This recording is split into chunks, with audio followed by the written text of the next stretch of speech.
Good evening to all of you. This question is a very easy question. अगर आपको रस्सी जब एक एंड से फिक्स होती है और दूसरी एंड से फ्री होती है, ये वाला कॉन्सेप्ट पता हो, बिल्कुल बेसिक पता हो, तो ये क्वेश्चन आपसे बन जाना चाहिए।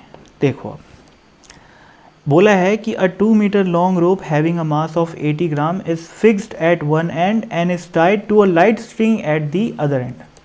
ये जो मैंने डॉटेड लाइन बनाई है उसको मैं लाइट रस्सी मान रहा हूँ।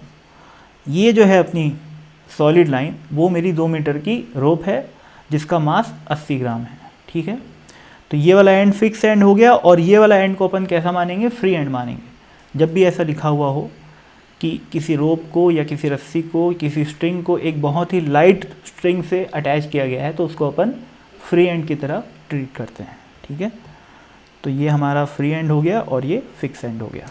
चलो भाई, तो ये कौन सा हो गया case? String fixed at one end but open at other end. ठीक है, आगे बढ़ते हैं। Tension in the string is 256 newton. रस्सी में टेंशन है 256। Find the frequencies of the fundamental and the first two overtones. Fundamental frequency और पहले दो ओवरटोन की फ्रीक्वेंसी निकालनी है पार्ट ए में। पार्ट बी में wavelength in the fundamental and the first two overtones, wavelength निकालनी है। ठीक है, यानी कि fundamental mode, first overtone, second overtone के केस में फ्रीक्वेंसी और वेवलेंथ निकालनी है। सबसे पहले मैं स्पीड निकाल लेता हूँ वेव की, क्योंकि उसकी ज़रूरत पड़ेगी। वेव की स्पीड का जो फॉर्मूला होता है वो होता है tension upon linear mass density. Tension हमें क्वेश्चन में दिया हुआ है 256 और लीनियर मास डेंसिटी कितनी हो जाएगी? 80 ग्राम किस पे डिस्ट्रीब्यूटेड है? 2 मीटर पे, है ना भाई।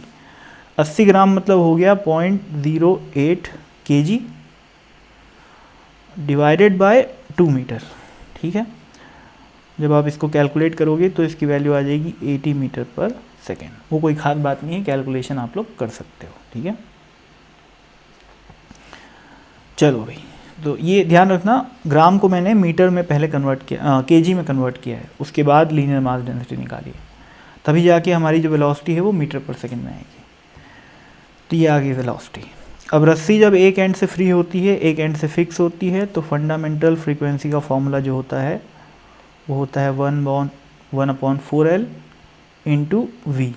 ठीक है, तो 1/4 इंटू L जो कि 2 है और V कितना है? 80 है, तो ये कितना हो गया? 80/8 यानी कि 10 हर्ट्ज़। फंडामेंटल मोड की फ्रीक्वेंसी कितनी आ गई? 10। अब आप लोग को पता होना चाहिए कि जो ऐसा केस होता है जिसमें रस्सी एक एंड पे फिक्स होती है, एक पे फ्री होती है, उसमें इवन हार्मोनिक्स मिसिंग होते हैं, सिर्फ ऑड हार्मोनिक्स प्रेजेंट होते हैं। तो फंडामेंटल के बाद नंबर सीधा आता है थर्ड हार्मोनिक का। ठीक है, थर्ड हार्मोनिक की फ्रीक्वेंसी होती है 3 टाइम्स ऑफ 10, यानी कि फंडामेंटल फ्रीक्वेंसी। ये थर्ड हार्मोनिक होता है और फर्स्ट ओवरटोन होता है।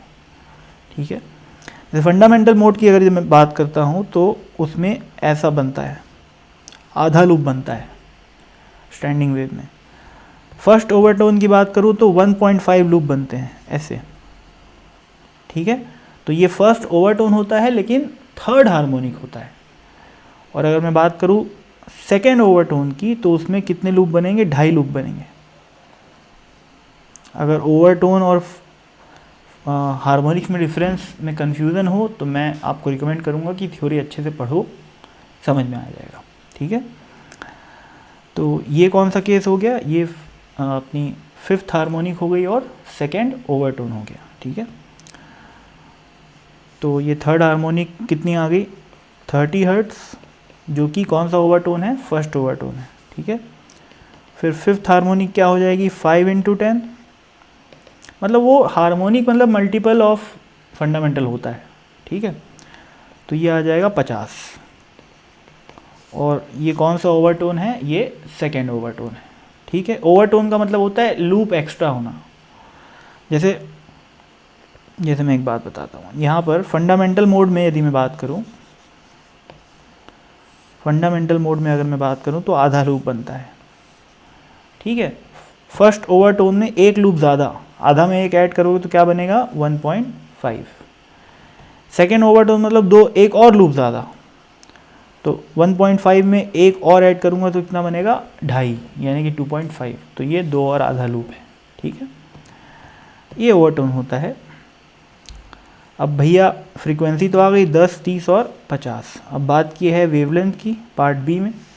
वेवलेंथ कितनी आ जाएगी फर्स्ट केस में? वेवलेंथ का फॉर्मूला क्या होता है? वेलोसिटी इनटू टाइम पीरियड बोल लो, या फिर वेलोसिटी अपॉन फ्रीक्वेंसी बोल लो, ठीक है। तो फर्स्ट केस में क्या आ जाएगा? वेलोसिटी तो हम कैलकुलेट कर चुके हैं 80, जो कि नहीं बदलेगी, क्योंकि वो सिर्फ और सिर्फ टेंशन और लीनियर मास डेंसिटी पे डिपेंड करती है, वो दोनों फिक्स है। बदल रही है तो क्या? फ्रीक्वेंसी बदल रही है। फर्स्ट केस में फ्रीक्वेंसी है 10, तो वेवलेंथ की वैल्यू आ जाएगी 8 मीटर। सेकेंड केस में 80/30 करूँगा, फ्रीक्वेंसी 30 है, तो ये आ जाएगा 2.67 मीटर, ठीक है।